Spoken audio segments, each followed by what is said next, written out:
Hi, everyone, and welcome to Wield the Sword Ministry. I'm Elizabeth, And I'm Alan. and today we're going to continue the study of the Gospel of John. We're in John, chapter 11.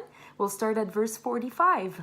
Go ahead. Join Why us. don't you Thank read, you, honey. sweetheart? Yeah. Upon seeing what Jesus had done, many of the Jews who had come with Mary believed in him. So Jesus just did the miracle of raising Lazarus from the dead. Yeah.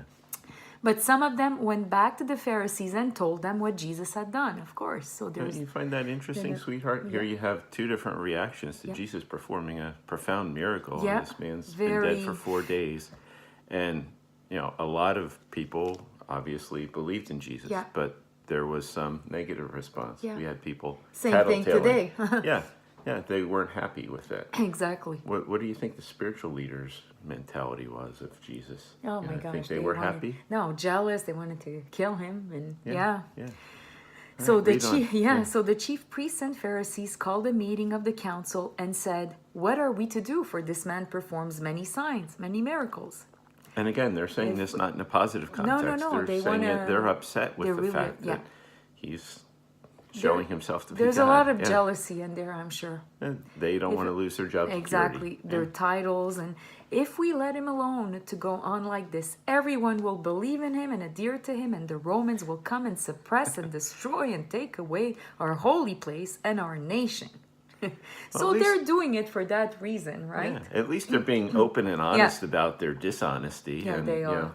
They'd rather kill the Messiah than Yeah. and keep their job keep and, their and their cushy status. relationship with Yeah. Rome. Yeah. Do we see that type of thing not just in governments today, We where do, a where you lot. see religion and government working hand in hand and not necessarily in a positive way? A lot of stinky stuff, unfortunately. yeah.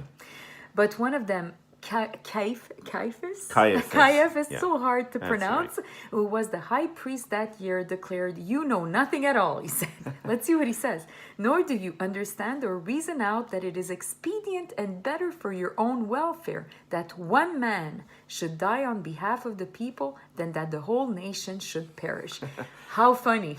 He's Has a double meaning of sorts, yeah. He's prophesying without knowing it, but that's Yeah. not his meaning. You want to explain like what the two dynamics are, just from the physical and the spiritual applications? Exactly. You want to expound on that, sweetheart? Of course. So he's saying, in the natural and the physical, it's best to kill one man than to lose, to The jeopardize whole the whole country, The whole yeah. country. But in the spiritual, of course, Jesus died to save the Yeah. world. Yeah. It's It's an amazing. interesting paradox of sorts that this it's man profound. is prophesying, Yeah. as it were. Exactly. But from his vantage point, he's like, well, it's better to kill the Messiah and us to Yeah. continue on as a nation the way that we are, hand in hand with Rome, and then Jesus that- coming in and upsetting the apple cart, so and to speak. and Yeah. that's what happened in verse Yeah. 51. Now he did not say this simply of his own accord, but being the high priest that year, he prophesied that Jesus was to die for the nation. And I mean, God uses anybody, right? Yeah. Anybody. Here John is recording it. He had connections with the higher ups in religious circles. Yeah. We'll find out later in the study. But John is, every year they have a new high priest. Yeah. And this Caiaphas was a high priest this particular year. And here he has this prophecy that he said that, Yeah, with it's- reference to Jesus. So John ties that in with his gospel. Yeah, very as well. good. Yeah. And not only for the nation, but also for the purpose of uniting into one body the children of God who have been scattered far and wide. Yeah. Isaiah 49. So the Israelites have was been prophesied. yeah. Exactly. Yeah, So good from point, that sweetheart. day, thank you. So from that day on, they took counsel and plotted together how they might put him to death. Of course, So now. here they are. They're conniving to Yeah. here. Jesus raises somebody from the dead, and there's people who are following him and believing. Well, that's competition to their false religion and their cushy relationship with Rome. So they want to put Jesus' ministry out. So they're looking to kill him. Yeah, exactly. How sad when Very you think sad. of it. Yeah, They want to continue to deceive the people so that they can pursue their Yeah. religious gain. yeah, exactly. Yeah. For that reason, Jesus no longer appeared publicly among the Jews, but left there and retired to the district that borders on the wilderness, the desert, to a village called Ephraim, and there he stayed with the disciples. And now the Jewish Passover was at hand, and many from the country went up to Jerusalem in order that they might purify and consecrate themselves before the Passover, probably before he died. The next Passover was going to be. Yes, Passover was a time where, and Jesus was very symbolic of his death, was symbolic of the Passover. It was what they were looking forward to. But Passover was a feast that was a pilgrimage feast, which means all the Jews who were obedient to Jewish tradition, they would go to Jerusalem and travel there. So we're going to find out that, the people who are wanting to kill Jesus, they're going to be waiting and saying, is Jesus going to come to Jerusalem? It's our chance to snag him and kill him. Exactly. So they're going to look for the right opportunity, and they're kind of hoping that, so to speak, the trap is set, and they want to catch Jesus and during the time of the Passover. So what this verse is talking about, it says people are coming here early in advance to prepare for the Passover. So we'll see. Thank you, honey. So they kept looking for Jesus and questioned among themselves as they were standing about in the temple, "What do you think? Will he not come to the feast at all?" So what do you think? Is Jesus going to chicken out, or do you think he's going to show up? Yeah, I don't think his time is soon. Well, we'll see. Soon. We'll see. Yeah. Now the chief priests and Pharisees had given orders that if anyone knew where he was, he should report it to them so that they might arrest him.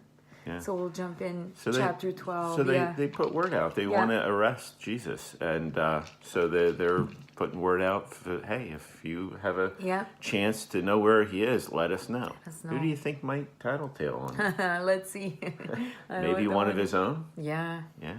Very sadly. And again, like I said, John is the one who's recording this, and he had connections, and I'm sure he might have even been sought out to be asked, and obviously he didn't.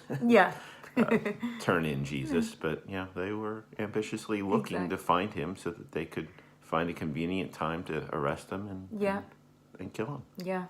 Sad. Yeah. Very sad. So 12:1, So 6 days before the Passover feast, Jesus came to Bethany where Lazarus was, who had died and whom he had raised from the dead. So they made him a supper, and Martha served, but Lazarus was one of those at the table with him. And Mary took a pound of ointment of pure liquid nard, a rare perfume that was very expensive, and she poured it on Jesus' feet and wiped them with her hair. And the whole house was filled with the fragrance of the perfume. Yeah. And this is something that they would do. She knew. Yeah, she knew he was going to die. I mean, Jesus had spoken, and it's funny. The 12 kind of went over their heads, but Mary was perceptive, and she knew that his time was coming. It was coming, And he had declared to her that he's the resurrection and the life, and I think she is in tune with the truth of what Jesus is there about, and her heart was obviously heavy, and the expensive perfume that she put at his feet, it was used for burial. Exactly. So here Jesus is when he was going through all his trials and things like that, smelling like burial. So I mean, how apropos, so to speak, that here Jesus that's is amazing. Already walking before Pilate and stuff like that. She was in tune with the Spirit and very obedient. Point. Lazarus was there, risen from the dead, and he was kind of the star of the moment of sorts, I'm sure. And so, and Martha, the other sister, was busy preparing and things like that. So. But Judas Iscariot, the one of his disciples who was about to betray him, said, "Why was this perfume not sold for 300 denarii, a year's wages for an ordinary workman, and that money given to the poor?" Wow. Huh? Yeah. Amazing. Oftentimes people who are wealthy are despised. Apparently Mary, Martha, and Lazarus had a degree of wealth. We don't know how much. But anyway, we can follow up some of this thought later.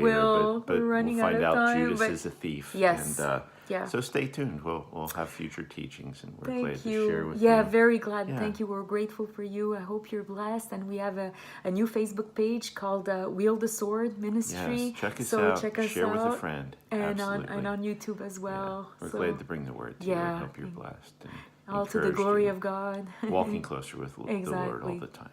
Thank you. God bless you all. God bless. Bye. Bye.